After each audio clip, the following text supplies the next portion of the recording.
जी मैं आपकी कार की चाबी लेके जा रहा हूँ। राधिका मुझे 1000-1500 रुपये डाल देना। पापा जीजू को बोलो गाड़ी की चाबी नीचे रखे, गाड़ी में लेकर जाऊंगा।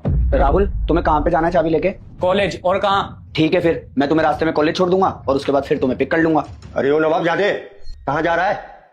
गाड़ी की चाबी इधर रख। ससुर जी मैं इंटरव्यू देने जा रहा हूँ। इंटरव्यू देने जा रहा है? कोई प्रधानमंत्री बनने नहीं जा रहा है, समझे? मालूम है कितनी महंगी गाड़ी है वो? 35 लाख रुपए की गाड़ी है वो। तुझे पता भी है कि 35 लाख में कितने जीरो होते हैं? एक काम कर, बस से चला जा, और अगर बस ना मिले ना तो ऑटो से चला जा, समझा? इतनी महंगी गाड़ी से जाने की क्या जरूरत है?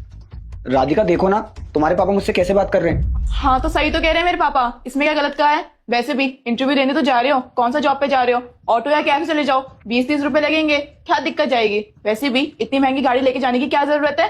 400-500 का पेट्रोल फूकोगे, वो भी तो हमारी जेब से लगेंगे ना। राधिका तुम तो जानती हो ना मुझे कोई शौक नहीं है कार से जाने का, पर बाहर बारिश हो रही है ना और मुझे ऑटो और कैब के लिए 500 मीटर पैदल चलना पड़ेगा पहले। अगर मैं इतनी दूर पैदल जाऊंगा तो मैं भीग जाऊंगा, फिर मैं इंटरव्यू देने कैसे जा पाऊंगा? पिछली बार भी भीगने की वजह से मैं इंटरव्यू नहीं दे पाया और सीधे के सीधे रिजेक्ट हो गया था। और ससुर जी मैं नहीं चाहता कि मैं इस बार भी रिजेक्ट हूँ। मैं आपकी गाड़ी से कहीं घूमने नहीं जा रहा हूँ, मैं इंटरव्यू देने जा रहा हूँ। तो तूने कुछ पिछली बार से सीखा नहीं है क्या?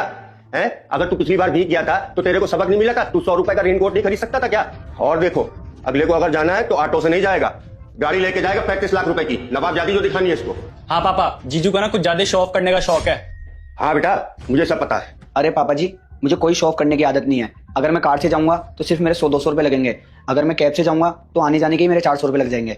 और दो जगह पैसे क्यों बर्बाद करने हैं? अगर मैं गाड़ी से जाऊंगा तो मेरे पैसे ही बचेंगे ना। अगर 100-200 का पेट्रोल लगेगा तो ये बता कि तूने मेरी बेटी से 1000 रुपए क्यों मांगे? बाकी के पैसे से क्या तू ऐश करेगा? तेरी चोरी तो यही पकड़ी गई है, इसका मतलब तू ऐसे ही बहाने बना के मेरी बेटी से पैसे ऐंठता रहता है। जीजू को ना शर्म नहीं आती, हमेशा दीदी से पैसा लेते रहते हैं और हमारे टुकड़ों पे पल के हमें पैसों का हिसाब नहीं देते। और इतने दिनों से घर जमाई बन के बैठे, इन्हें शर्म भी नहीं आती। राधिका तुम्हारे भाई और तुम्हारे पापा मेरे को इतना चिल्ला रहे हैं और तुम सब सुन रही हो। तभी लड़की अपने पिता और भाई का साथ देते हुए उल्टा अपने पति पर ही चिल्लाने लगती है। लेकिन आगे इसको पता नहीं था कि पति पर चिल्लाना उसकी कितनी बड़ी गलती साबित होगी। आखिर आगे ऐसा क्या हुआ उसे देखने से पहले बेटा मैं तब तक रोती रहूंगी जब तक तुम इस वीडियो को एक लाइक करके चैनल को सब्सक्राइब नहीं कर देते। और मैं अगर रोती रही तो तेरा बड़ा सर्वनाश हो सकता है। और जाते जाते कमेंट में मेरा नाम जरूर से लिख देना। हमारे टुकड़ों में पल रहे हो और उल्टा हमारे ऊपर ही दोष दिखा रहे हो। राधिका तुम होश में तो हो? तुम क्या बोले जा रही हो? या तुम्हें तुम्हारे परिवार को शौक है मेरी बेइज्जती करने का?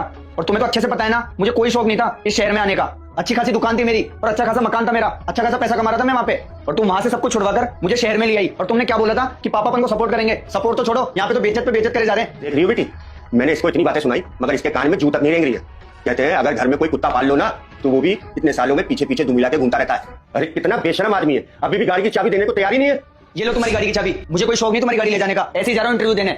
और इंटरव्यू तो छोड़ो, मैं इस घर को ही छोड़ के जा रहा हूँ। अगर मेरी जॉब लग गई तो ले जाऊंगा आपकी बेटी को, अगर जॉब नहीं लगी तो आपकी बेटी की शादी कहीं और करा देना। रजत